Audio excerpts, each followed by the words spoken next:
Welcome, everybody, to another episode of Inside Scoop with Alex and Jeff. I am Alex Dingman. With me is not Jeff Doss. It is Jackson Rudolph of the Jackson Rudolph podcast and Chris Walker of CTE. Welcome, gentlemen. Thank you. Thanks for the shout out, Alex. And for anybody tuning in from the Blackbelt magazine page, this is also episode 71 of the Jackson Rudolph podcast. I am your today co-host, Jackson Rudolph. And today we've teamed up with the Martial Arts Inter Network. So regardless of where you're watching it, which platform you're watching from, we got a little bit of Inside Scoop with Alex. We got a little bit of CTE, the Chris and Travis, and now Carlos Tierney experience with Chris Walker. And then we've got myself with the Jackson Rudolph podcast. So we want to do a big crossover today, really previewing the Battle of Atlanta because there's some pretty interesting stuff that's going to be coming up. But I'll give Chris a chance for some opening comments as well. I just wanted to say what's up, everybody. Thanks, Alex, for having me. Thanks, Jackson, for being a part of this with us. I'm really looking forward, and I'm excited for the battle. So it should be a good show. Yeah, for sure. Cool. So one of the first things I wanted to talk about is kind of where I noticed that Andrew Capelon's already in the chat. So I want to talk a bit about where you guys' last episode of Inside Scoop left off with you guys kind of talking about the unique nighttime finals format that's going to be going down Saturday night for the adult forms, weapons, and fighting grands at Battle of Atlanta. And here's what I'll say to start it off is, so for those of you that don't know, there is a separate extra grand prize of $500 bracket that's going down for the women's forms and weapons combined, the men's forms and weapons combined, the women's fighting, and the men's fighting. And in the last episode of Inside Scoop, they talked a little bit about how the open weight is going to wind up fighting the 30-plus winner. This is for the men's. This is different for the women. But on the men's side, at least, let's try to keep it as streamlined as we can. On the men's side, the open weight winner is going to fight the 30-plus winner, and the heavyweight grands winner is going to fight the lightweight grands winner. I think the graph coming up. And then the winner of those two semifinals are going to face one another for this $500 extra prize, right? And you guys were mentioning in the previous episode why would you take the open weight and you would put that in with or potentially if the open weight gets through the 30-plus winner, right, they would be fighting against, lightweight and heavyweight grands winners, which is a totally separate division. But then if we switch it over, and this is the first thing that I want to talk about, if we switch it over to men's forms and weapons, for example, and we will get into the women's here shortly, if we look at the men's forms and weapons, which I'm going to pull this up on my phone simultaneously, we look at the men's forms and weapons, we have the CMX forms winner, the CMX weapons winner, the traditional weapons winner, the traditional forms winner, and we have the 30-plus representative. So we have 5 forms that could be vastly different from one another that are all going to be judged up against one another for this grand prize. First, I just want to get initial reactions to that, and then I want to get into a little bit of predictions, analysis. And what are we going to see that turn into? So that's, to me, that's kind of old school. That's how that's exactly what I thought. When I was competing. Because it sounds like the 90s, right, Chris? 90s and 2000s. I mean, I was competing against Rudy Raynon or Steve Terada, Mark Hananazada. If I got through my division in traditional Japanese and Okinawa forms, I had to compete against everybody for that overall title. We did that, exactly way before it was a select thing. So, I mean, it's cool to see that everybody's going back. I like how everybody gets their own individual grand. And then everybody gets together and has the overall. I mean, it works out. It does. I like it for the forms because then you do have, all right, you got a true winner, right? Yep. And which is what it was. It was like women's forms champion, men's forms champion, boys, girls. Then there was it, right? And then there was few tournaments where you would have like the Rolex, but that was a different division. I shouldn't say that. Right. But you would have like the Diamond or the Warrior Cup, or you would have different things like that where it's like, all right, that's what this one means. And this is kind of like that. So this makes sense. But it's also kind of like I remember like the 90s when it was like you would just win your division. If you won your division, boom, some tournaments you just be in the finals. This would be like 9 people and like in the finals for that form, and you'd have to sit through them all. It wasn't until like later on where they were like, you know what, maybe we should sift through these out. Maybe we shouldn't put 9 people We got On to have some stage. runoffs here. We got to cut this down. We got to whittle some of this, trim some of this fat off. Exactly. Which it's kind of, this kind of looks like this is a runoff, right? Which we all know the runoffs sometimes are the coolest parts of the tournament, right? That's exactly what I was going to get to, Alex, because I'm a fan of doing it this old school way too. You know, I've been around. I remember back doing compete nationals when they did the gold medallion instead of the silver medallion. And as a junior, you would have to compete 17 and under, traditional forms, traditional weapons, CMX, everybody against one another for one junior gold medallion. You know, so I love that style of competition. But my number one concern with it is losing some of those divisions that we get in the runoffs, because what makes, like, for years and years and years, people have said like the 14 to 17 CMX, I guess for years and years, but for the last 10 years, the 14 to 17 CMX forms and CMX weapons runoffs are two of the most exciting things that happen at a tournament. Yeah. Because that is kids that are coming into their prime. They're all going for broke. They're super talented, and it makes for fireworks in those runoff divisions where everybody crowds around the ring and you get great divisions, right? But it is a bunch of the same style of forms going up against one another, which is what creates that intensity level. So here's my thing. Because what this format does is, under my understanding, the regular adult overalls are all going to be run off during the day. And this is the only adult grands division, as far as forms and weapons go, that will be seen on stage. And so, you know, if we were just throwing some names out here, right? Let's say, going down the list, I'm not saying these are my predictions, but going down the list, right? Let's say that we wound up with Mason Stowell winning CMX forms and Joey Castro winning traditional forms, and Terry Creamer comes out of the seniors, and then we get a Jake Presley traditional bow form, and we get a Danny Edkin extreme chucks form, right? Those are all excellent routines that are going to be great to watch up against each other.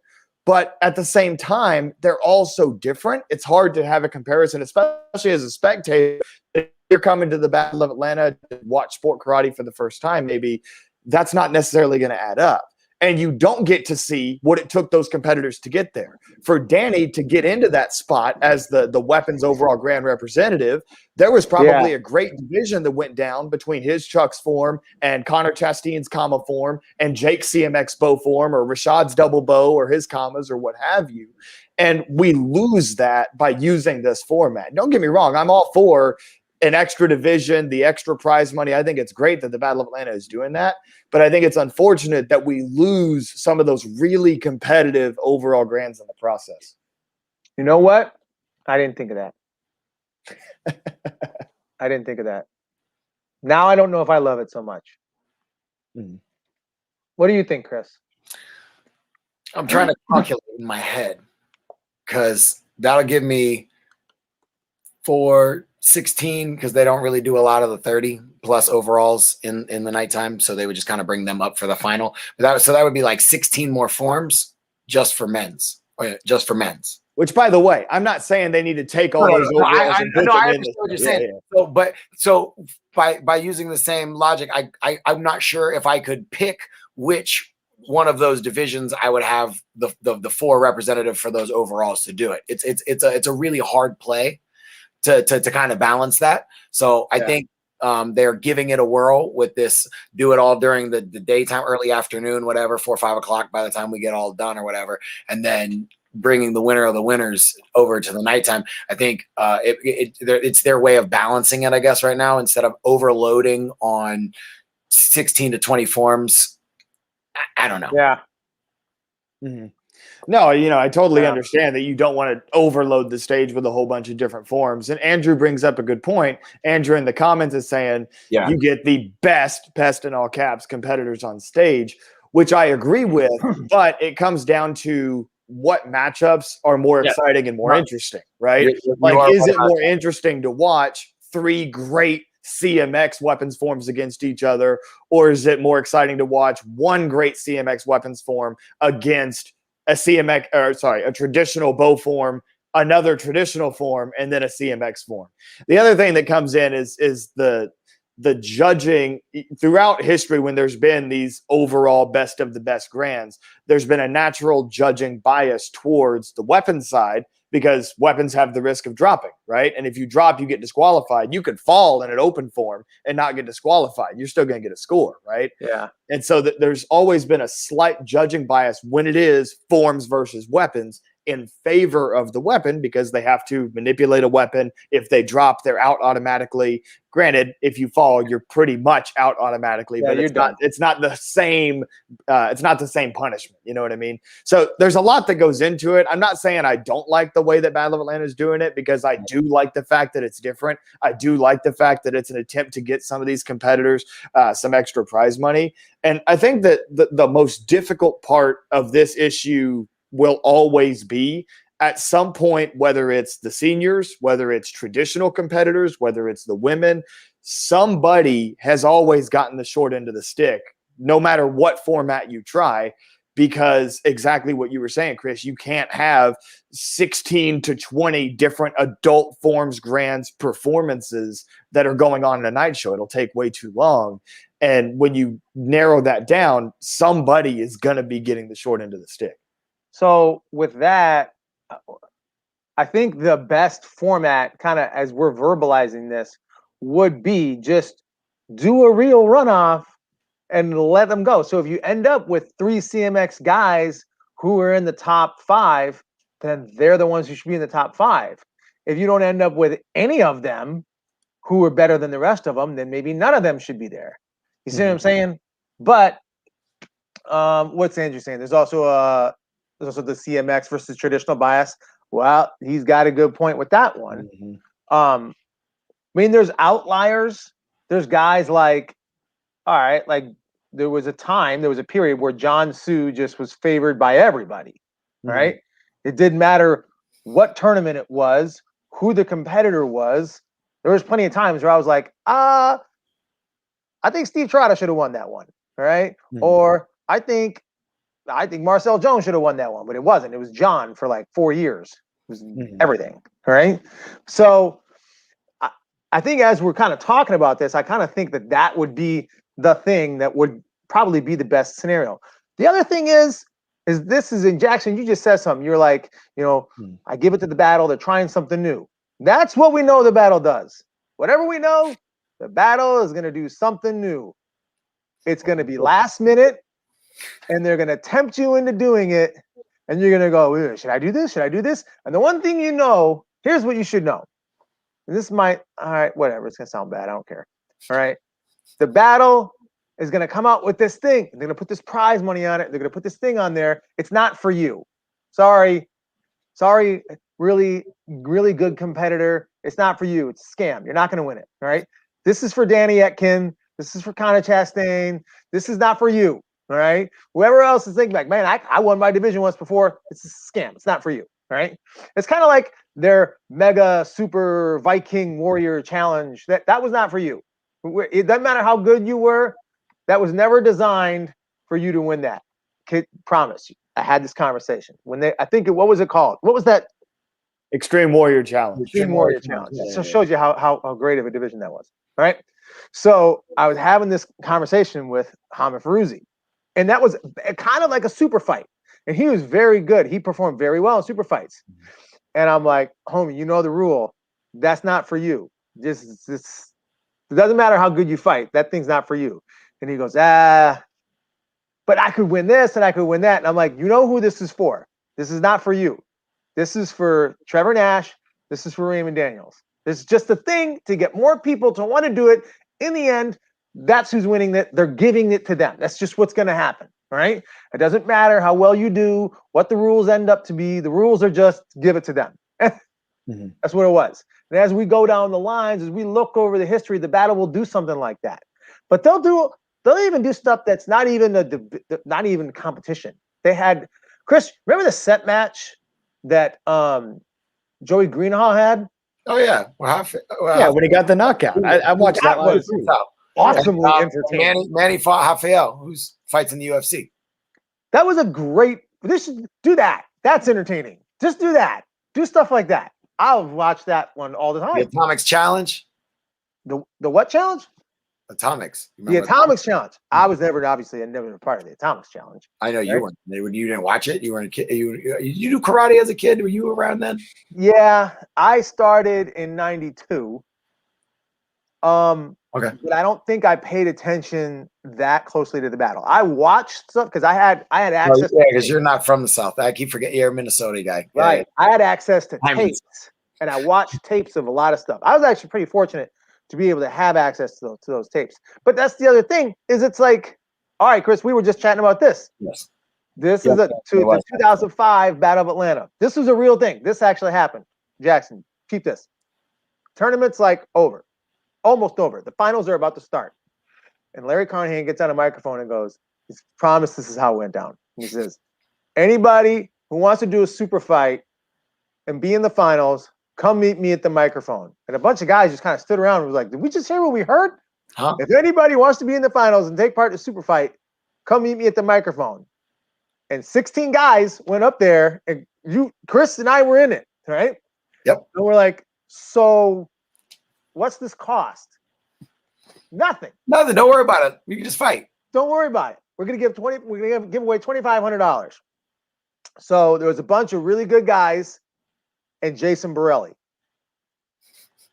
Jason Borelli won it. But it was like, if you look at it and go, oh well, of course it wasn't as easy as that because of the way the final match went, but kind of.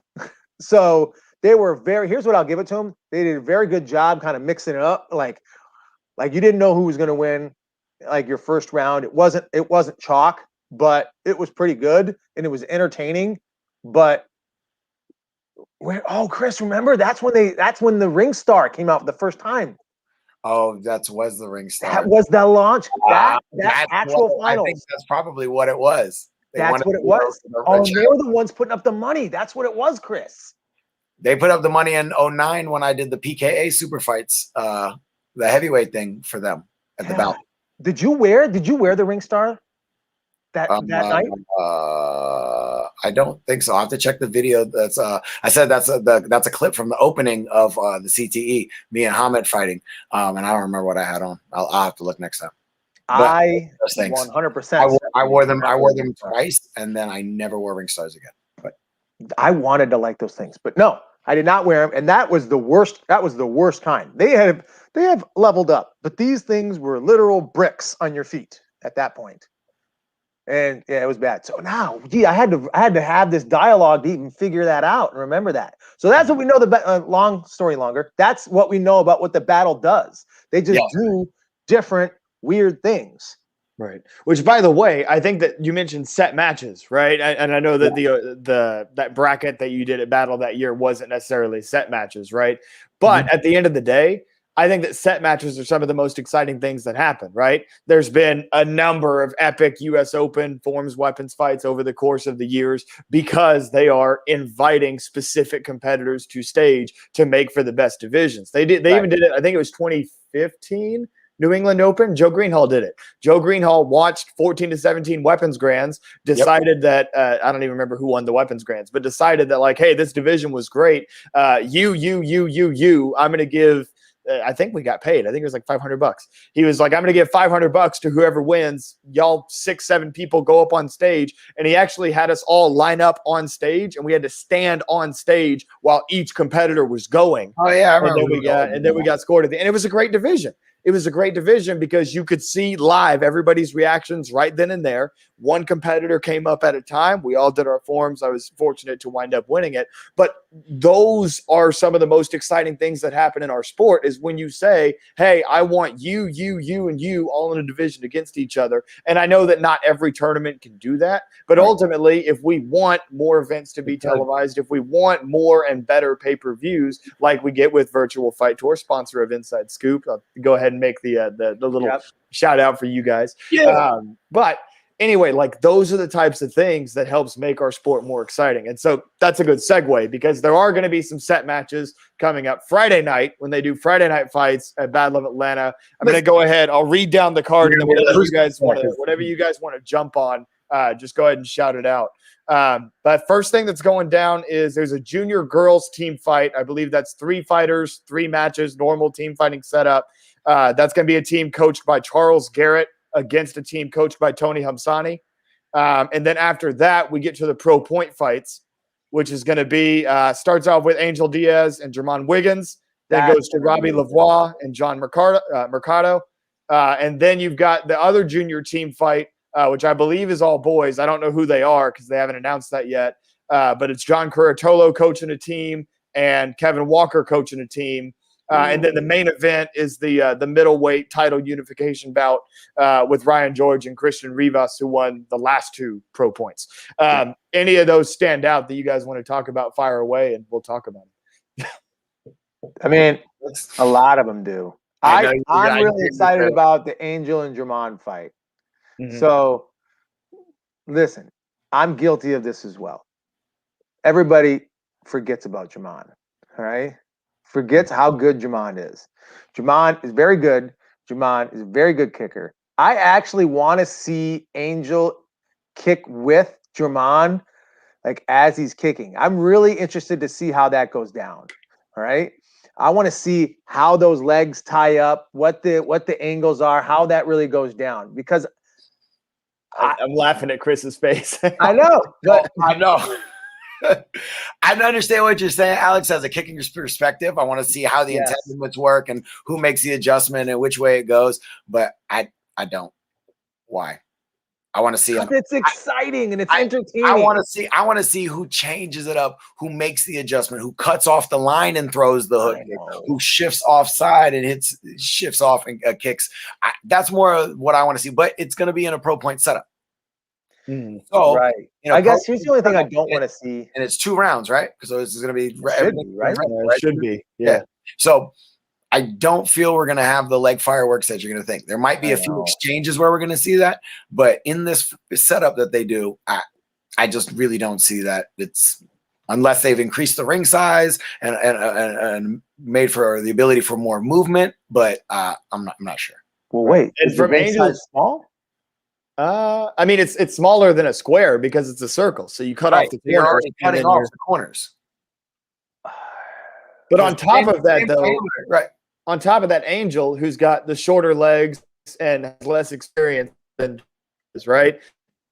He's not going to want to try to kick right with Jermon because then, especially with pro point setup, where a lot of the times if one fighter appears to dominate the clash, they might get some points out of that just for dominating the clash, right? Kind of like how we do in point sparring, how if one's the aggressor, then they typically get the call, right? Which isn't how it should be, but that's how it's officiated a lot of times, right? I feel like in pro point, because it's a little bit more of a clash sparring type feel, a lot of the times if someone dominates a clash, they're going to get the points going their way. And so I think that it would behoove Angel to try to use the halo more, use his movement and try to get around the leg of Jermon, using his own kicks, using his hands, whatever weapon he decides to use. But kicking with him, listen, I don't think we're going to see. You're making very good mathematical points. Very, very good. But when we talk about when you say Jermon's got longer reach, he's got longer legs, there are examples where that means nothing. All right. We kind of mentioned him at one point. Jason Borelli, all right, is 5'8". Yeah, like 5'8", something like that. Okay, listen, I'm 5'11", and they're kind of, and I can extend. I should always mathematically outreach Jason. No, never, ever. All right, has that happened? Never. I hit. This was a real thing. Like I timed Jason because Jason has a tendency where when he slides, opens up big, like your stereotypical right side fighter would do when they kick. So I knew that was gonna come. I'm like, I'm Spin City. I thought I was like Robbie Lavoie, but I wasn't. All right. So I dropped my head. I'm extended. I mean, I could do splits, and I'm a full out. Right before my foot hits him, he kicks me in the head. And I'm like, wait a minute now. You shouldn't be able to do that. All right. And we watched Pedro Xavier. I don't even think he's 5'8". All right. It don't matter if you have extra reach. Pedro finds ways, right?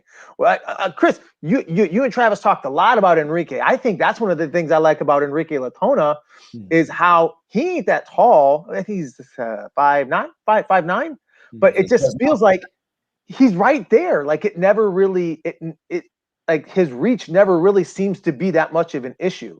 So I don't know. I'm excited. I want to see. It's what I want to see. I want to see the kids together. That's what I want to see. Yeah. Right now, I'm eating popcorn. I'm sitting back and I want to see the cool stuff happen. It's like when you're watching a full contact fight and you're like, oh, I don't know who these guys are at all. All you want to see is cool stuff happen. But yeah, I mean, no, I know them. I want to see cool stuff happen. So that's that.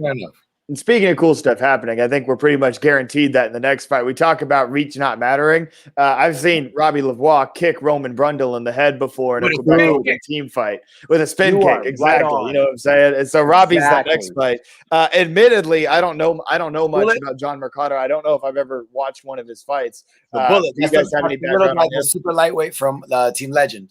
Mm-hmm. I know who he is. I just haven't seen him fight. Yeah. He's a quick little fighter. Obviously, I mean, I gotta Robbie. But no, that's an interesting matchup. We'll see how John does in the pro point setup. And again, 2 rounds. That always plays a factor. That was a good segue. That was nice. So I'm gonna see. Robbie is interesting. So Robbie can beat everybody in a tournament, and sometimes there'll be just this one super lightweight that gives him trouble that day for some reason. Like I remember, like Landon Reynolds beat him one time, and I remember thinking, like, I mean, you're good, but that really happened? Oh, okay, all right, that was interesting, right? So sometimes Robbie can have that happen. I mean, it's not like I'm going to pick against the guy. That's certainly not going to happen. All right, the guy's like transcended, like martial arts. Like what he has, and this is Chris. Tell me what you think. I actually think Robbie has had the fastest blitz for years. I don't think his has been like as dominant because he doesn't have the reach and the power. I actually think speed for speed, his might be the fastest. His body punch blitz. Yeah, I actually think it might be the fastest. That's one of them. It's definitely one of them. I agree. But Alex, aren't you the one who also said Elijah Hill's fast world? And would Elijah beat Robbie? Obviously, length, he'd beat him, head to head. But if they started at the same time, just because of the length. But I mean, just pound for pound speed. I don't think anymore. I don't think Robbie's as fast as him anymore. But I think there was a time where it was like, no, Robbie's he's straight up the fastest. Yeah. So I'm picking him. That's my pick. And that's going to be exciting. I want to see it. That's gonna be a really good fight. That one you're gonna see them move around. What do they call the halo? The ring. Yeah, the halo. So, and the next one, it's hard to make any kind of prediction because we don't know who the fighters are. We know who the coaches are, but we don't know who's going to fight. Right. So we know John Curatolo and Kevin Walker are coaching, but we don't know who they're going to have head to head. We can speculate, I guess, but I got no idea who the actual fighters are going to be. It's supposed to be Florida and Georgia. Yes. If they tie, they should make John and Kevin fight for the first point. All right, next point wins. John and Kevin. That's cool. That would be cool. That's something that would be fun. Yeah, I'm down for that. And then main event. Now this one I've got in all caps written. I came with notes, guys, but I got all caps close. Ryan George and Christian Rivas because I think that's what this fight will be. I think it'll be close the entire time. They both won before. That's why they're going for the title unification bout. You guys' thoughts? Because this is one I would not place any money on it because I got no idea who's going to win. Yeah, and they've already fought once before in the first pro point. Yes, who won? I guess Ryan did because he went on to fight Bailey, right? Yes. Yeah. That was a close fight. Mm-hmm. That was a close fight. Yeah, both fighters are active. Christian's a little more active as of late because I think there's probably more events in Florida than Louisiana. But Ryan's always primed to go. Obviously, we saw that in all of his last matchups. Yeah, I'm with you on that one, Jackson. It's probably going to be a really close fight. It's going to come down to who makes the adjustments in the second round or if there's some sort of advantage in the first. You know what I mean? Because I could see, either one of them going off in the first round, and then if there's no adjustments made, there doesn't have to be any work. Right. And that was one thing that I think is going to play big is energy conservation, because Ryan has a fighting style that it's easy for Ryan to spend a whole bunch of energy early if he chooses to. And could that be the difference in the fight? I feel like Christian's fighting style primes him to conserve energy a bit better than what Ryan's fighting style is. And that could be the difference in the fight, unless in the first round, like you said, Chris, Ryan just goes off and gets, I was trying to allude to what you're saying, but yeah, 100%. I agree with you. That's funny. So I agree with that too. And that was my thought process. Jackson, remember when you were like, you know what, if point fighters were NBA players, you know who Ryan George is? Ryan George is Kevin Garnett. Kevin Garnett is all intensity all the time. That's Ryan George, because it's exactly like what you're saying. Ryan George, he's just going to go out there and he might be an energy dump, or he might be up 24 points, right? Mm-hmm. That could be what it could be, right? Man, and don't you just want your competitors to just fight like that, to be like, it don't matter what it is. You're just going out there like you're going to kill somebody. Like, yeah, man. Yeah. That's why I feel like so many others love Ryan, is because that's what he does. He goes out there, like when I was there in person commentating for the pro point card that he won, he was instant fan favorite. You know what I mean? And it was there were a lot of people in that building that had never watched point fighting or sport karate before. They were just coming to, support the promoters because they knew him and everything else. And people fell in love with Ryan because he was throwing anything and everything, and he was exciting to watch. And I think that that's what point fighting needs, and I think that I talked with Bailey Murphy about this recently, and it's like, we need more point fighters that embrace the performance, the showmanship side of point fighting, right, like we saw a young Ray. Well, not just young Ray. Ray did it his entire career, right? Exactly. But we need more point fighters that are willing to take on that persona and be, the big characters that are going to attract more viewers. Because for anybody that's ever listened to my own show before, that's something I talk about all the time, is how does sport karate attract fans, people that will follow the sport and continue to pay money and provide sponsorship and this, that, and the other to watch these athletes. And these athletes have to create characters around themselves. Ryan does that with the way that he fights. Bailey does that not only with the way that he fights, but he also does it with Instagram the other day. Check it out, where he hit a guy with a tornado kick, highlight reel kick, and then he walked up to the front of the stage and yelled about it, which is the exact type of thing that gets people into it, that creates fans for the sport. So I could go on and on about how important I think that is for not just point fighters, but forms of weapons competitors as well. We can't all be Tim Duncan, to go back to the NBA players analogy, right? Whose favorite player is Tim Duncan? Nobody. Best answer, Jackson. Give that guy some broccoli and have a nice day. Who wants Tim? Get out of here. I'll take one championship KG over 5 Tim Duncan any day. Oh Lord. I mean, I'm a Celtics fan, so I'll take that 2008 chip all day, every day. So listen, yeah. There's something on the tip of your tongue. Yeah. Yeah, go on. Don't worry about it. Okay. We didn't hold on now, if we're good, because we did the whole card and we didn't talk about the opening matchup. The female juniors. Because you said that's coached by Mr. Garrett, right? That's another one. I don't know who the fighters are, but I know the coaches. Man, Charles Garrett. It's gonna be Team Legend, and then Mr. Garrett, he's gonna pull out people from their area, and that's gonna be a good little fight. I think Tony's got some junior girls on his team, and I mean, obviously with Callie, and I got an idea of who it could be, but they'll have a pretty good squad as well. How come they're not announcing those fighters? Did they just not have them set up yet? Maybe, I don't know. I don't know. I mean, I think that with the John and Kevin thing, it might partially play into the strategy between the coaches. You know what I mean? Right. Because I don't know if the coaches even know which fighters are on the other team. That's what I was wondering. Like, are they not like? They're Why not probably have, hey, I you need know, 3 fighters to girls fill? this age, and this age, or 3 boys this age, or 4, or however many boys you got at these ages. Find somebody and Yeah, it's hard. Yeah, sometimes that's hard to do. right. So Yeah. you're leaving it open because something happens. Exactly. They don't. Right. Juniors don't have control of a lot of stuff. Yeah. They train and they work out and they show up if they can. Yeah, Right. that's true. Yeah. No, So I remember that what brings I me was going to say. Yeah, because we were talking about how much it's like, oh yeah, that's Ryan George was a fan favorite. Does anybody not like him? Does he have any haters? Not that I know. Hey, I'm a fan, so I mean, maybe, but I wouldn't think so. everybody's got to have some haters. You know, who doesn't like him? There's people I don't like. hey, you don't have to. There's professional athletes who nobody hates.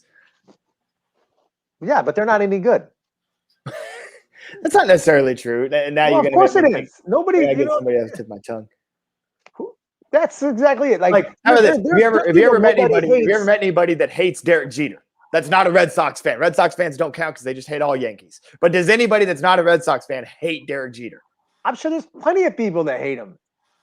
How about anybody that he played in the World Series? I'm pretty sure they hate him. You know what I mean? So if you're not good, why would anybody hate you? You know what I'm saying? But that's the thing. Ryan George is good, and we don't know of anybody that hates him. So that's like what the I'm perfect saying. storm. That's what I'm wondering. Like, did he like find some like magic fairy dust to like, no, you will like me? I don't know. Oh, I think he's just a good dude. Here's one thing. Here's one thing about Ryan is that I feel like sometimes point fighters and forms and weapons guys, sometimes sport karate competitors can lose fans because of the way that they handle a loss, right? Something doesn't go their way, a bad call, a drop, whatever. And then and this is forms weapons, this is fighting, this is everything. Somebody throws a little hissy fit, shows a character flaw, and then all of a sudden, then you lose fans based off of that, right? Then people are always going to remember that one time that so-and-so slammed his helmet down or whatever, right?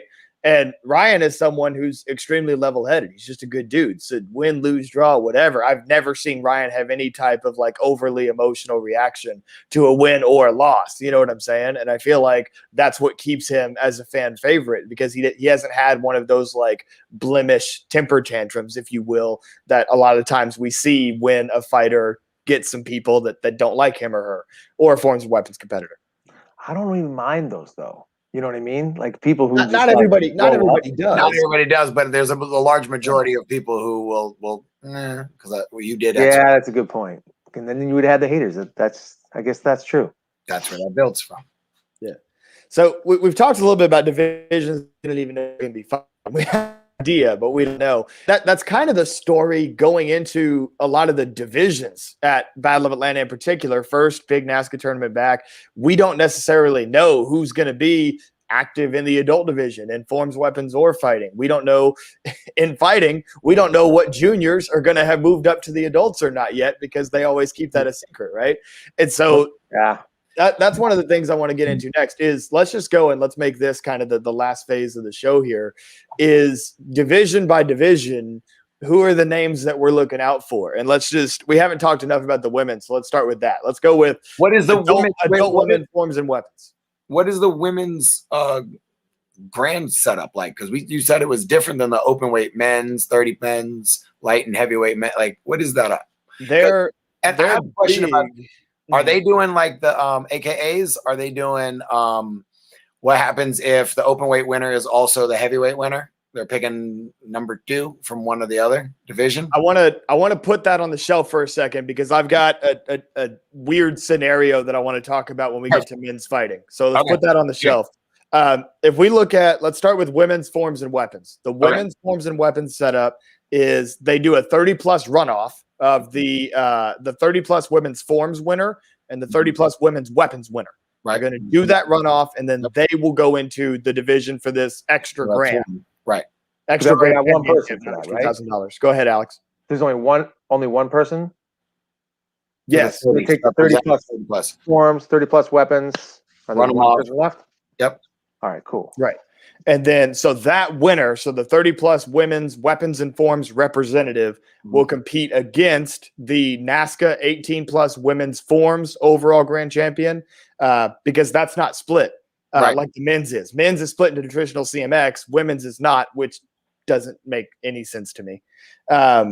And then the NASCAR 18 plus women's weapons. So it's 18 plus women's weapons, 18 plus women's forms, and then 30 plus winner of the runoff, whether it be weapons or forms. The other 4. Oh, okay. I mean, yeah, it's just 3 for that one. For the women's $500 bonus grand, it's just those 3. Okay. Was Andrew saying down there women's fighting doesn't include 30 plus? he's right. We're gonna get to that next. Yeah, Okay. Yeah, He's right. Right, Jack.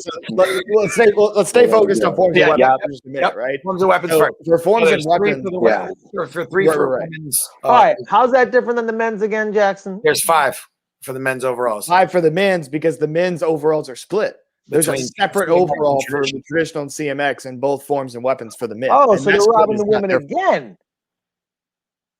What's up? So they're robbing the women again. They're just being like, "Oh, your grand championship now it doesn't exist." Well, Thumbs no, up. Well, they have a grand. They just have a haven't grand. separated it between traditional and CMX. They have to compete against each other. I think we don't see the numbers to See, but have. like this now. This doesn't make any sense. Now there's not even a financial difference. But this is a divisional difference. I think this is more of they don't have. Do they do Japanese, Korean, and soft style for the women's as well, or is it just traditional form? Yeah, they have all the same divisions, and then Alex, there is a financial difference because if we look at just weapons, for example, men's CMX weapons pays $500 right now. Okay. Men's traditional weapons overall grand pays $500 right now. Okay. The women's weapons, which is traditional and CMX in one division, Right. that also pays $500. So men have $1,000 total weapons grand money, and women have $500 total weapons. So, like in theory, we're gonna tell you because you do weapons and we all know you. Jackson could do the traditional weapons and the CMX weapons, and in theory, you could come out with 1,000. Correct. Yes, But your female counterpart cannot. that is correct. Under the current division and financial breakdown. What is those in charge of these decisions? What are their answers? What are their replies to these things? When we bring this to them, not we, because I never really do, but when this is brought to them, you know what I mean? when this is brought to them, what are their responses? Big topic. I don't. Jackson, Well, you I think that- have these conversations. let me- What are their responses? I'm gonna give context because I don't think it's a vast conspiracy, right? I don't think that the promoters are out to say we're good and we're gonna give the men all the money, right?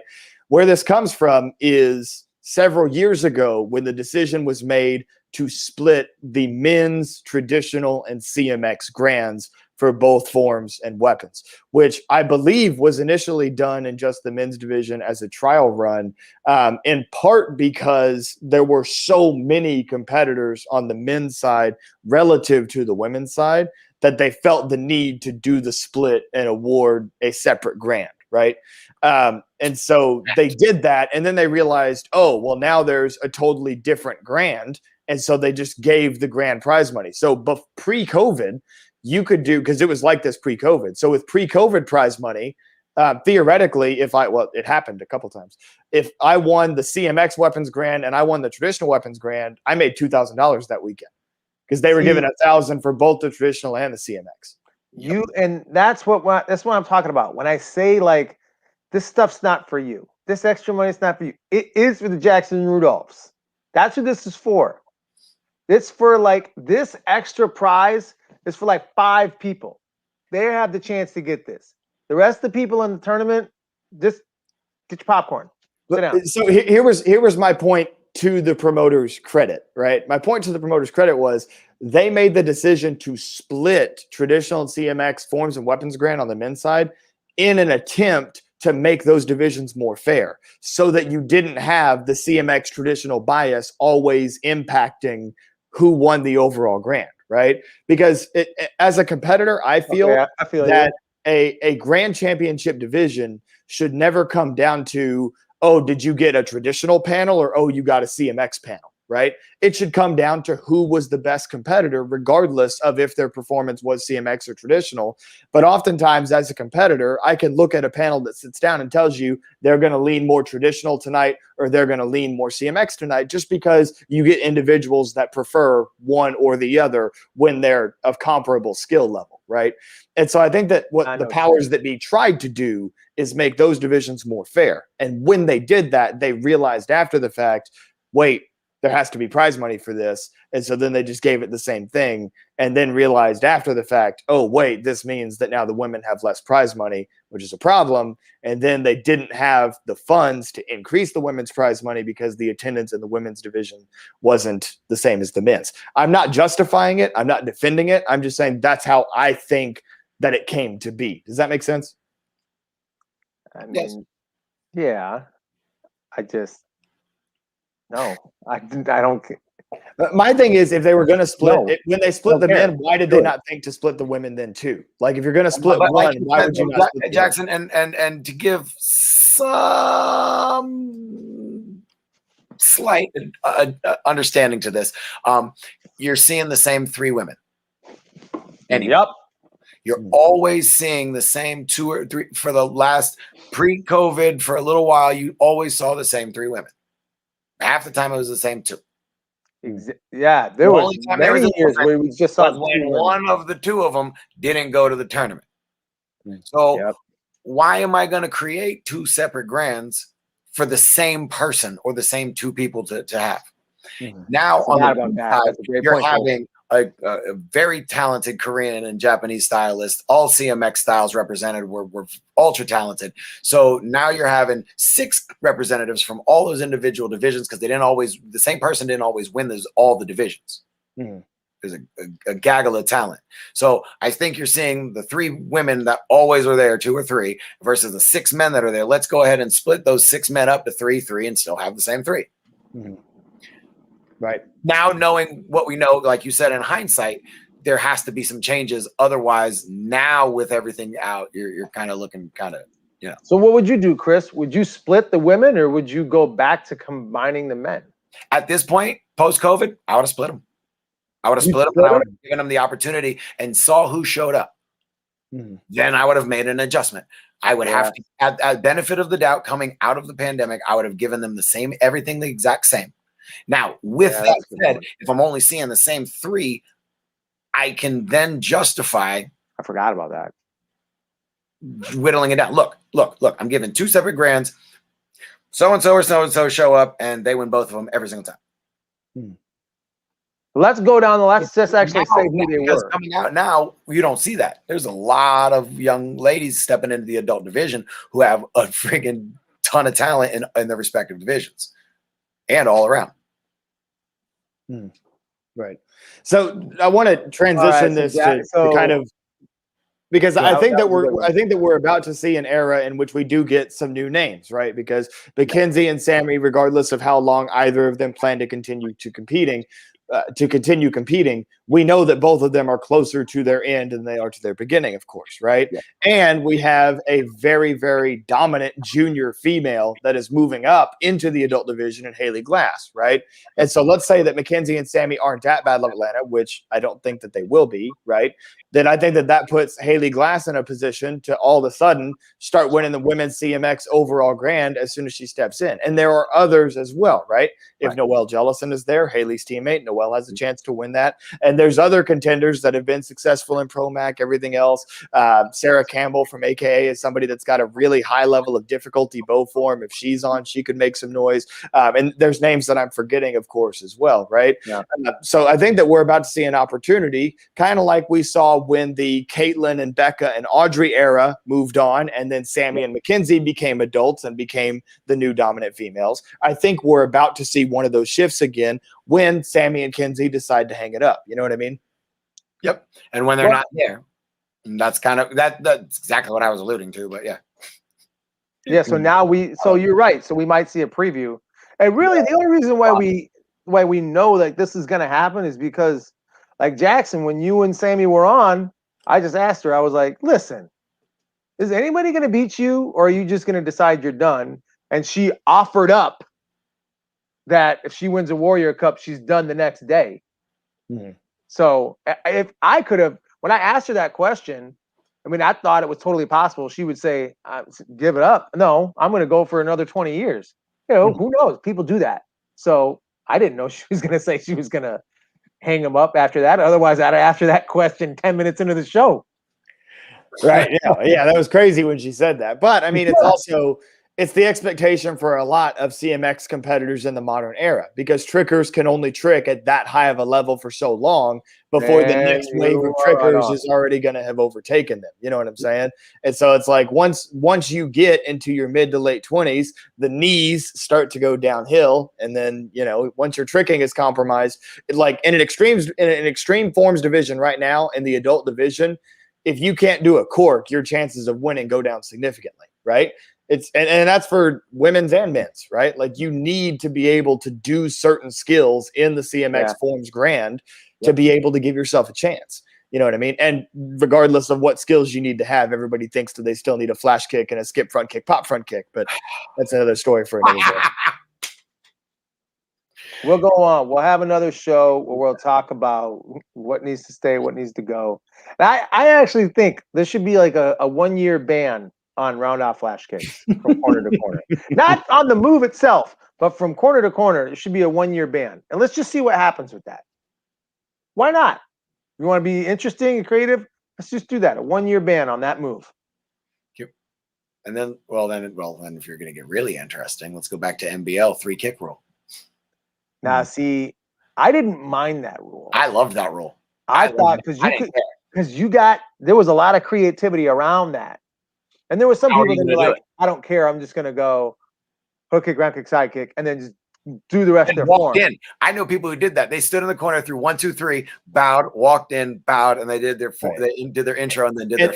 That's my position on this, is that competitors are always going to find the loophole. I'm guilty of it. I did the same thing when NASCA, they still do. They have the extreme weapons rule, one inversion, and then you've qualified for extreme weapons. I did a cartwheel before I ever did my form, literally a cartwheel, and then ran a bow form and won the division, won a world championship, a NASCA world championship for extreme weapons, doing a cartwheel and then running a bow form, right? So competitors, when you put in a rule like that, competitors are always going to find some way around it. And the really good competitors will find a way to be successful despite that rule not being used as it was intended, right? So on the flip side, I would say it's not something where you need to write a new rule. You don't need to outlaw the flash kick. But judges need to watch it. And if a judge sees a round-off flash kick from corner to corner, then that competitor's creativity score in their head goes down a notch. You know what I mean? If two competitors both have great stances, they're both fast, they're both powerful, they both perform well, and it literally just comes to competitor did a flash to the corner and competitor B did a full twist to the corner, which at least isn't a flash kick, chances are the competitor did the full twist, in my mind at least, is going to win because they did something that isn't the standard. They did something beyond just what that loophole is. You're already thinking loopholes. Oh, I can't do the flash kick, so I'll do a full twist. You're already thinking loopholes. I'm not saying that's what people should do, right? But my point is that when a competitor takes the initiative to do something different from what's been done before, then that is something that should be rewarded, assuming that competitor does it well, right? Because we've seen a lot of competitors try to do something different, and then it turns out to be a hot mess, and so it doesn't work. And then people are like, oh, well, we got to do the same old thing to win. No. You don't have to do the same old thing to win. Do something new, but also do something new that looks good too. Don't do something new that just is new and doesn't have the technique behind it or doesn't have the cleanliness on the catch or on the landing or whatever it may be. Yeah.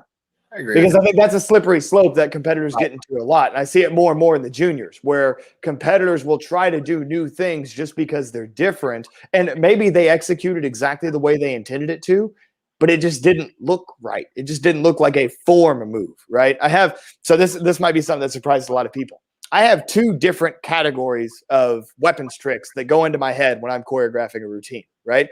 Because I come up with, if I'm building a new routine for a season or whatever, I might come up with 8 to 10 new moves that I've never done in competition before that are going to be considered for that form. And when I come up with those 8 to 10 new moves, I have 2 categories that they go into. That is either a trick battle move or it is a form move, right? And trick battle moves, they might be cool, they might be difficult. I know that people would like them, but I could never do it in a form because either the judges wouldn't get it, the judges wouldn't understand the level of difficulty it required to do it, or it simply doesn't look as good in a karate uniform as it does in a t-shirt. And so if I'm ever going to use it, it's going to be in a trick battle. I'm not going to use that in a form.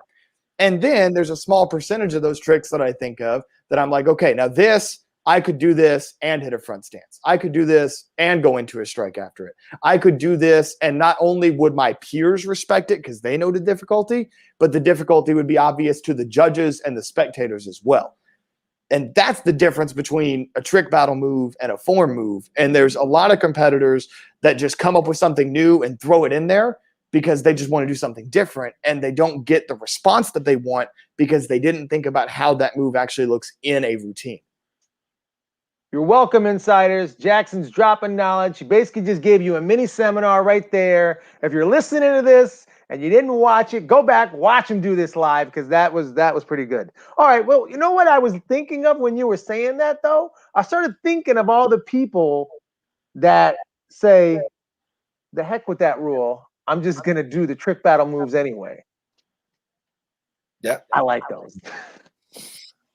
But I think you're right on, though, Jackson. You're right on. I do think so. You're right on, like, because when you have certain moves that don't have the same lines, they don't have the great like position. You can't actually see, like, your body's not facing that way. You can't really get like the grasp for where that bow is at, for what your body's doing. If they can't get it, then it's not going to score well.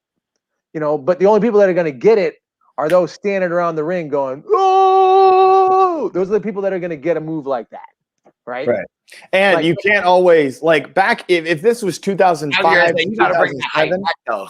All right, I was about to say, like, if this was 2000, there was some type of culture change in sport karate. Because 2005, 2007, if you did a move that was crazy, your competitors would jump up and down and go crazy at the fact that you did something crazy. Yeah. Today, everybody's like too serious, right? And it's weird because it goes both ways, right? So this is something that I notice. Competitors will go out there and do a form, and they might do crazy stuff like shuriken cutters, all kinds of crazy stuff, right? And then all of their peers that are competing against them in the division will just sit there and say nothing, which I understand that. You're competing. You don't want to hype up somebody to potentially get a higher score than you, right? So I understand competitors not losing their minds over other competitors, because why would you? But then at the same time, as soon as the division is judged and over, I also feel like sometimes I see a little bit too much of like buddy, like, oh, you know, good job and this and that. Not just good sportsmanship, but like genuinely being like thrilled that like your friend beat you. And I'm like, I don't get that either. I'm like, you should be thrilled you lost somebody. Like, be respectful, hey, congratulations and all this. But sometimes I think even that goes over the top. So it's kind of a weird generation shift right now where it's like competitors, they don't cheer for one another, so you don't get that hype. But then after the division's over, they'll like show all the love in the world. And I don't, it almost feels two-faced, but I know a lot of these kids, so I know that that's not how they you know it is. It's a weird dynamic. It is two-faced. It's fake. And I think the reason why you're like, I don't get it, is because you're like, you're too much. Okay, you're like the fightingest forms competitor that there is, right? You really are, all right? So, and that's why you can like see through it, and you're like, this is fake. You're blowing smoke up my butt, right? So, no. So you get that part, and you can tell. But man, it is they're just straight up fake sometimes. I don't understand it. The one thing,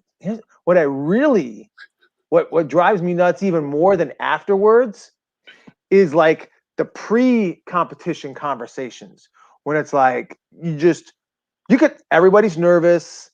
Everybody's intense. They're trying to focus on that one area that needs to be perfect, that they've been drilling for forever, right? Whether it's a trick or a combo or a new thing that nobody's seen yet. And then the conversations that people have around there are like just overly fake, just pointless conversation pieces. It's just like water cooler filler conversations for like a half an hour. That's the worst. So bad. And here's one thing. Am I crazy? Rashad's in the comments talking about a webinar. I'm going to go into another brief webinar here real quick, because this is something a lot of people don't understand. Divisions can be won and lost in the 30 to 45 minutes right before you start competing, right? Oh yeah. And so for anybody, if you come to a tournament that I'm competing at and you watch me for the hour before I compete, because I'm always there an hour early, never half an hour, I'm hour early every single time, right? And I talk to no one, right? Like somebody practically has to like hit me on the back with their weapon to get me to turn around and be like, yeah, what's up? You know what I mean? So I don't talk to anybody for that hour. But what I do is I don't just use that time to warm up. I'm also using that time to prepare myself, for tricks that I might need, but probably won't need, as well as making sure that all of my competitors see those tricks too, right? Because all of a sudden, if I go out and for an hour, I'm throwing all of my hardest stuff and hitting it every single time that I throw it, that puts added pressure on my competitors who are watching me warm up and warming up alongside me. They're going to start thinking like, oh, well, I got to have all my big stuff ready. And so they're focused on their big stuff instead of focusing on the stuff that they trained for 3-4 months, whatever it was in preparation for that event, right? And so you don't have to say anything to anybody. The way that you prepare can put yourself in a better mental state for your competition than your competitors are, right? And there's so many people who don't look at it that way. You know, it's no different than if a fighter is warming up and going through their fighting drills and showing how fast their blitz is. That's going to be in the back of that next fighter's head when you step in the ring with them, right? If they saw you warming up how fast that blitz is, if they saw you warming up how you can work your leg, right? It's the same thing in forms and weapons. If in warm-ups I show you what I can do, then that's going to put extra pressure on you to perform because you know what's coming at the end of that division when the seeds come. You see what I'm saying? You Jedi mind trick them. I wouldn't go that far, but I mean that is an essential part of the whole strategy of forms and weapons competition. Alex, you ain't never do that before. You ain't never go stand next to your competitor who you're getting ready to fight and just go do some crazy shit stuff. Sorry. I mean, no. I never really.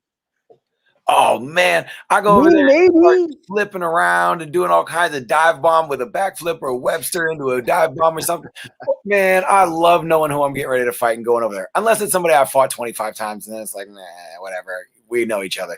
But yeah, going to other countries and just going over and doing stuff like that and everybody looking at you like, what? And then you just go out there and do like a basic reverse punch or a side kick. And they're expecting everything else. You've never. No, actually, now I think I have in fighting, but Jack, I think I've never. Yeah, I have. Yes, I have. Yes, I have. But I think what Jackson was saying was a whole other level. He's like, yeah, there's these moves I'm probably never going to throw in my form, but I'm going to do them anyway. That way, everybody sees me doing them, so they basically crap their pants. What?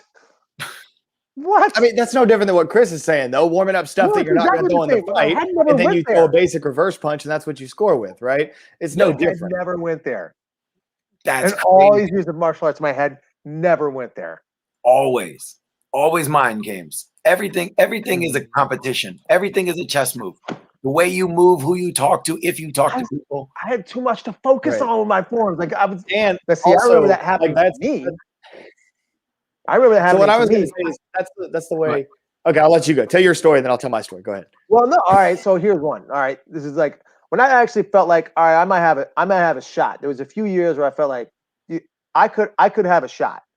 And it was like Anthony Atkins, David Douglas, me, like Daniel Sterling, and of them, I was the lower one. And there was a couple of times where I beat Daniel and David, and I'm like, Anthony was the number one seed, and clearly I placed the highest. I'm like, oh shit, yeah, beat you guys, get this.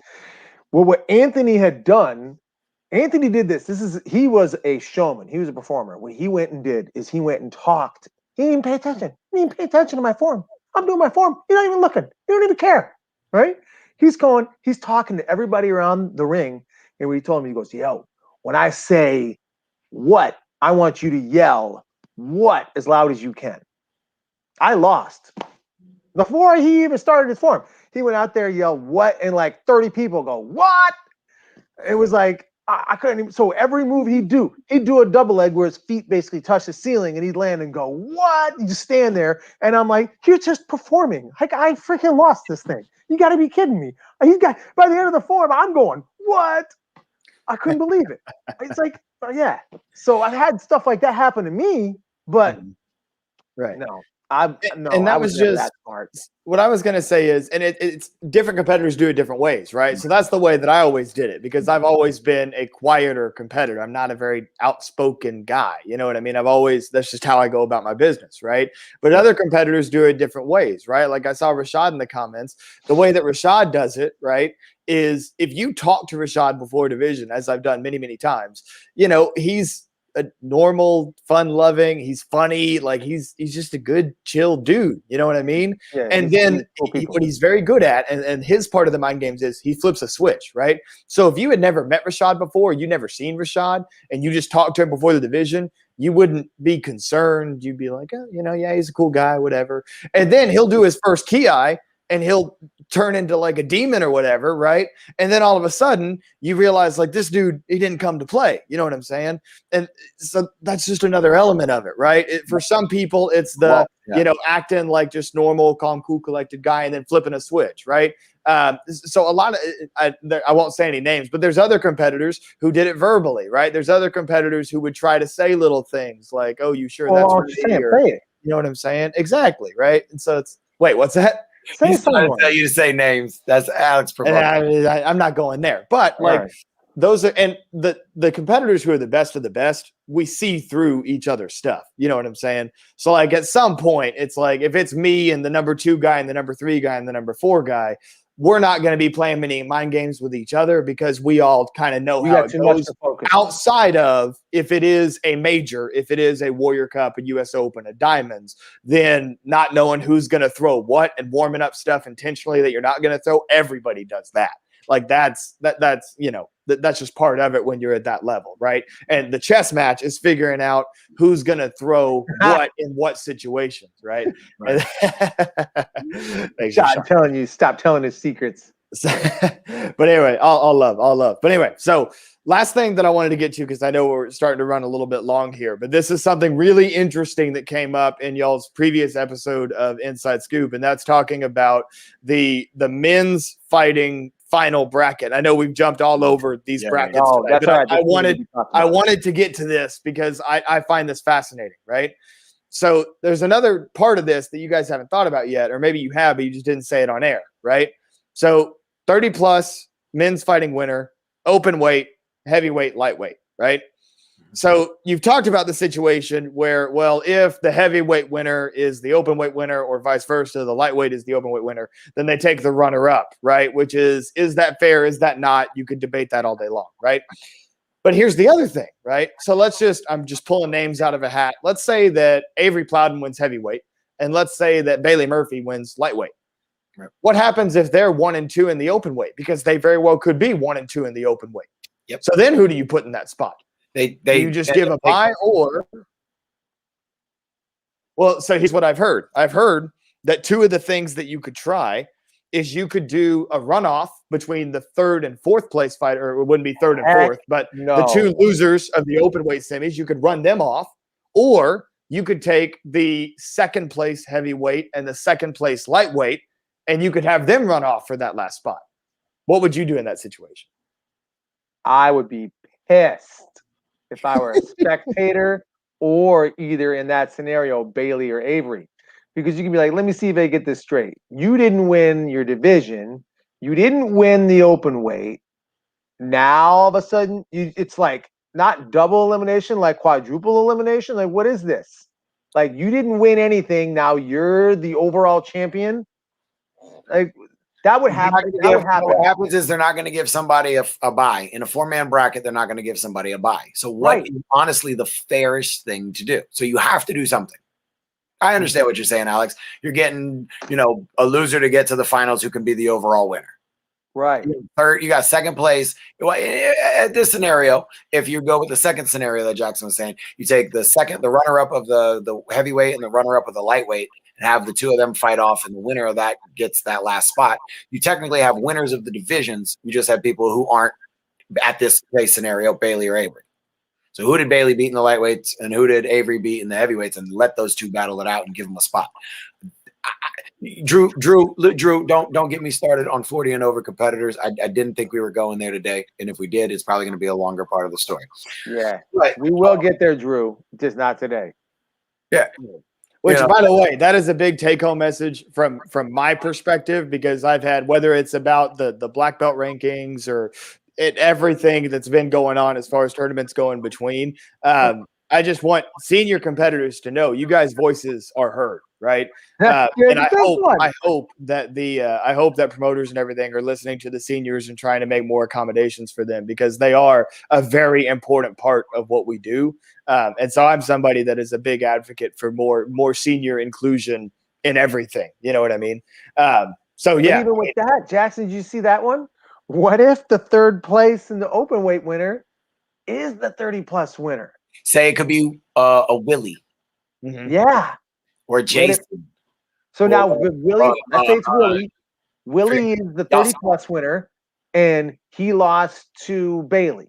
All right. And so Bailey, and because it's all in just this scenario. So Bailey's the lightweight winner, Avery's the heavyweight winner, and Bailey and Avery were, first place and second place in open weight. All right. And Willie in this scenario is the third place winner, but he's also the 30+ winner. Now what? You just give it to the other third place guy because you were going to have those two third place guys fight it off anyway. So you just automatically give it to the other guy because he's already in. And what if that guy wins everything? See, that's where I think it gets really interesting. Betting odds that doesn't happen. Right. I mean, yes, betting odds favor that doesn't happen. But at the end of the day, right? Like if that crazy scenario plays out and that person gets in, at that point, it's a 4-man bracket. Like, yes, I understand that like you had to win to get there and the other person lost and lucked their way into the situation, but you still got to win the fight. You know what I mean? Like, regardless of who that person is that gets that spot, it's still on you as the semifinalist if you lose that fight to whoever it is, regardless of if you beat them once already or not. That's like if I lost musical weapons to somebody, right? And then they won bladed, a division that I'm not even in, right? And then we went on stage and I lost to them on stage. I can't be like, oh, but wait, I beat you in musical. Like, this isn't fair, right? But no, I got to a new division and then they beat me. And that's on me for not being able to win again. You see what I'm saying? But this is also why I said what I said at the beginning of the show. For all those people who are thinking, like, I got third place and I got in. No, it doesn't matter. It was never for you. You just sprinkle this little fairy dust that makes you think like this. You could have this. It's not for you. They're going to pull that rug right out from underneath you anyway. Don't worry about it. Listen, that's not true. We almost had an upset at AKAs in 2020. With Oscar Guzman. I know that. So, and that's the other thing. Oh, but here's the other thing, though, Chris. Which one? But not the conversation is which way do you think it would go? Not if it's fair or not. It's already happening. Do you want it to be the 18+ third and third, or should it be the runner-ups? I like the runner-ups on the 18-29, but I guess if it was going to happen, I guess I would like the runner-up. It could be 230 and overs because the open weight is 18+ open weight, and they shouldn't say 18+ open weight and heavyweight sparring. They should say 18-29, or I guess 18-39 technically. They're not letting 40+ in the open weight. No. Open weight is still open weight, 18+. Don't get that twisted. I'm saying NASCA heavyweight sparring and NASCA lightweight sparring isn't technically 18+. It's only 18-39 if a 30-year-old drops down to the 18-29-year-old division. Wait a minute. Oh yeah, that's right. They don't let the 40s in there. Nope. That's so or 50s or 60s. So stupid. I've mentioned that on the show a couple weeks ago, last week, about protested Gerald out because he was 40 or over 40, and he won the 18-29 heavyweight division. They protested him out. I think it was DC. I don't remember what year. Dude, that's the stupidest. But I think I do think they should probably do the runner-ups for the heavyweight and lightweight. I would agree with you. And have that. I think the winner of that may have a better shot, or it just may be better for the show. I'll probably be judging all of this, so that would, if they get asked my opinion, that would probably be what I suggest. Right. What's interesting is then I feel like we talk about how unlikely it would be for that person and that 4 seed who maybe isn't one of the Grands winners to win. At the same time, though, right? If you look at from one fight to the next, if you get like an Avery and Bailey, for example, right? And we're just going with that. There's other fighters that could win that, of course, right? But then Avery and Bailey are going to have an extremely tough fight against one another in their semifinal. Whereas, let's say, I don't know, if Cam competes and he's not injured, right? Let's say that Cam was that other spot, right? And let's say that Cam just blows through whoever the senior was. Not saying that Cam would, but just let's say that happened, right? All of a sudden, that fighter now has an advantage because they blew through a relatively easy fight for them. And now whoever won between the imaginary Avery and Bailey fight just got out of the hard one, a much more difficult fight. And so that would favor the person on the left side of the bracket. And that's not necessarily going to happen. That's just, like, for example, if Yulskar's in that spot, Yulskar could wear somebody out. You know what I'm saying? Absolutely. But I'm just, throwing out more hypotheticals because it's fun and it's what we do on a podcast. So absolutely. All right. Well, what are your predictions? What do you think it's going to be? Oh, he said predictions. Oh, it all depends on who shows up, my guy. Do you know who a list of people who's going to be there? I hate that we never know until it's like.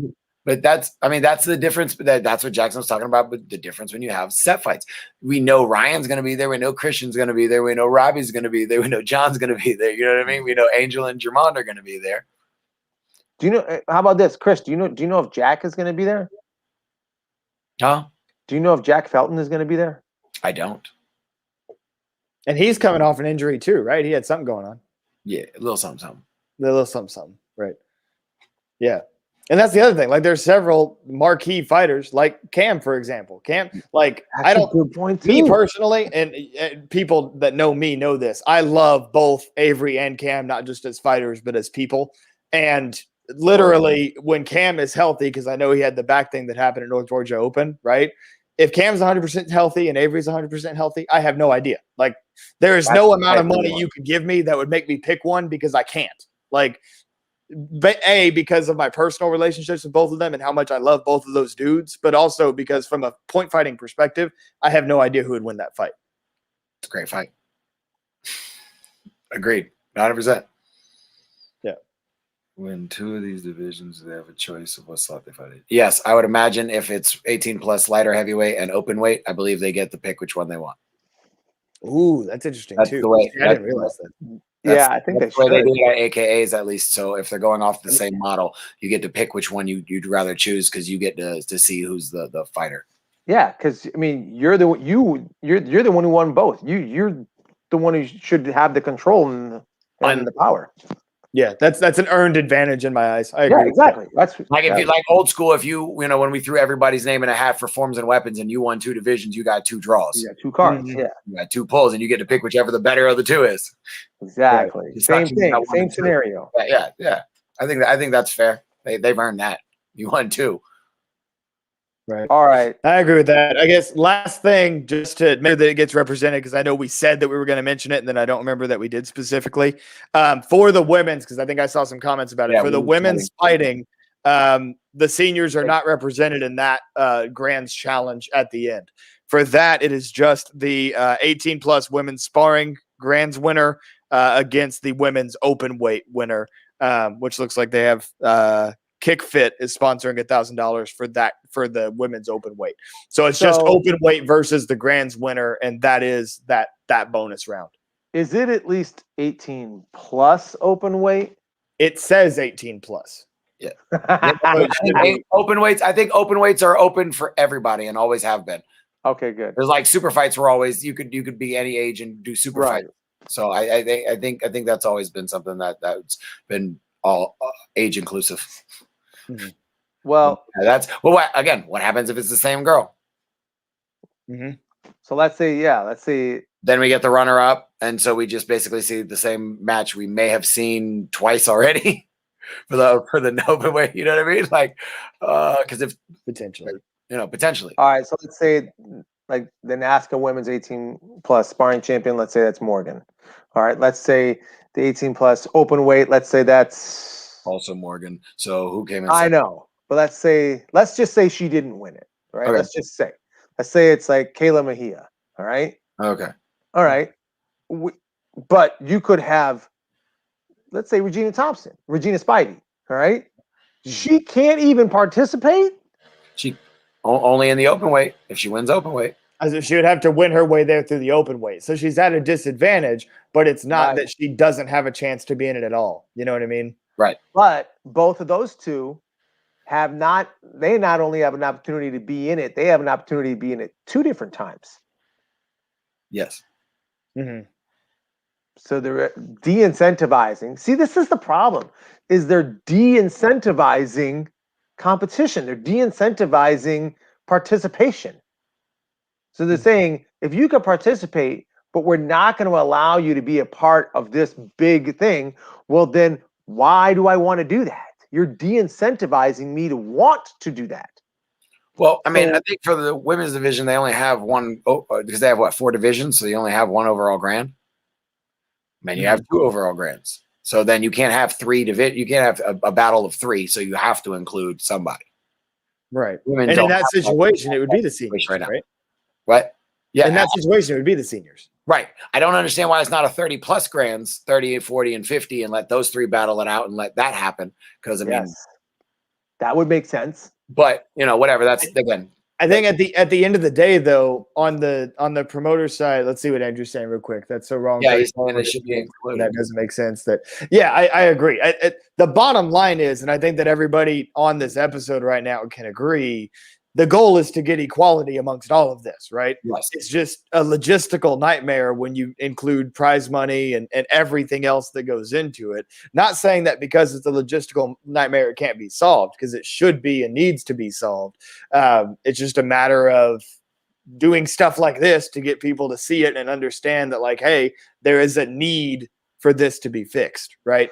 And that I can't actually what it was. Oh, so I think that part of the reason that we don't see promoters going for example, like 18 plus, 30 plus, 40 plus, 50 plus, and trying to make that the semifinal and final bracket is that if you do it that way, then you guarantee that in the finals for that big extra prize, you don't have any chance to get 2 of the top 18 to 29 guys, which is the show that most promoters are trying to create.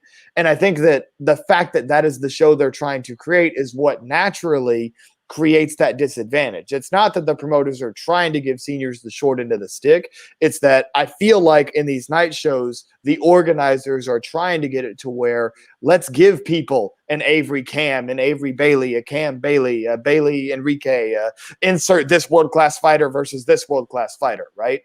And so because of that, they're unintentionally not representing the seniors as well as they could be. And that is just another fold of that logistical nightmare that, again, at the end of the day, whether it's men, women, whether it's seniors in 18 to 29, whether it's forms, weapons, whether it's open weight point or open weight and weight class, whatever it is, there just needs to be more consistent equality amongst this. Well, no, Jackson, you hit the nail on the head, but and then went on to another nail. But it was exactly it. They want Bailey and Avery. They want to create that set match, but they don't want to get criticized for that. That's what they want.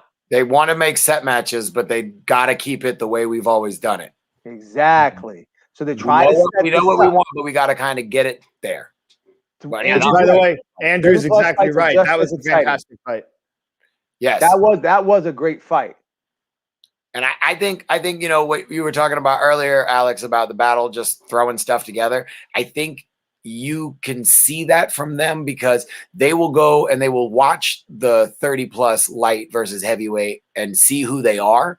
Be like, man, that might be a good fight, and they'll pull them up. I don't know if that'll happen, but you see things like that from the battle.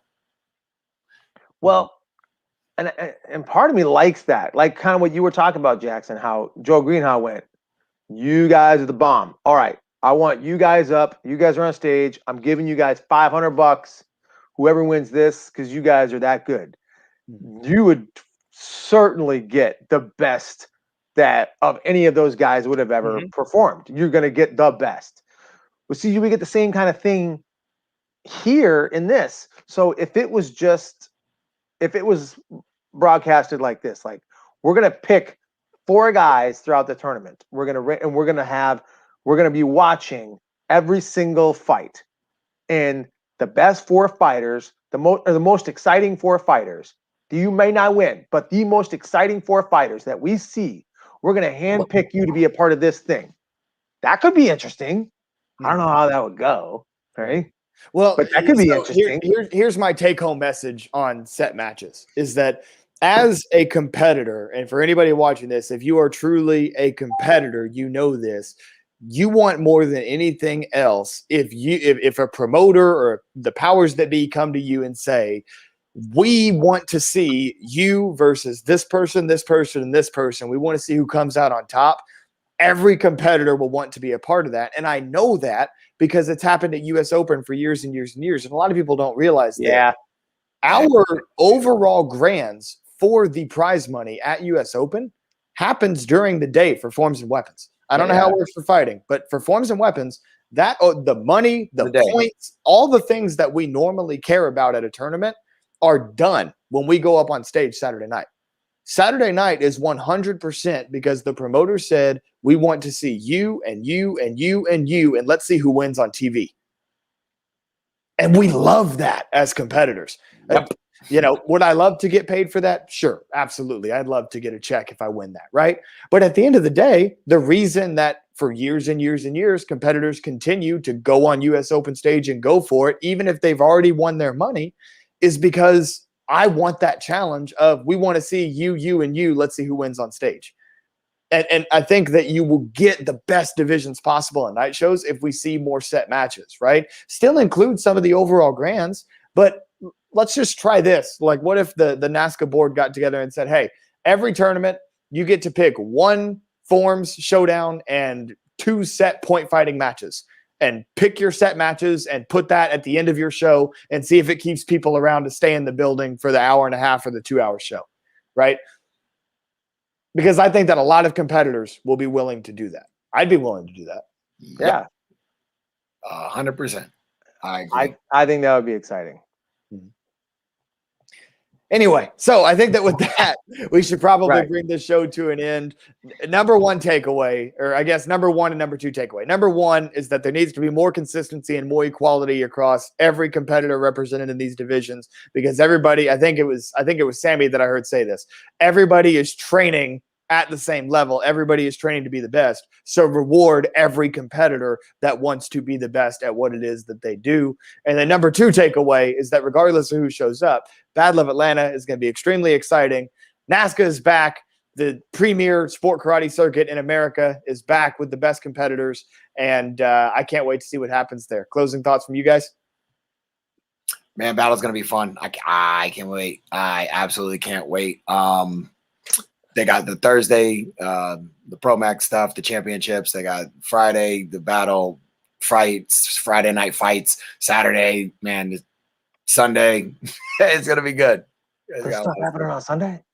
Yeah, buddy. What happens on Sunday? There's a seminar.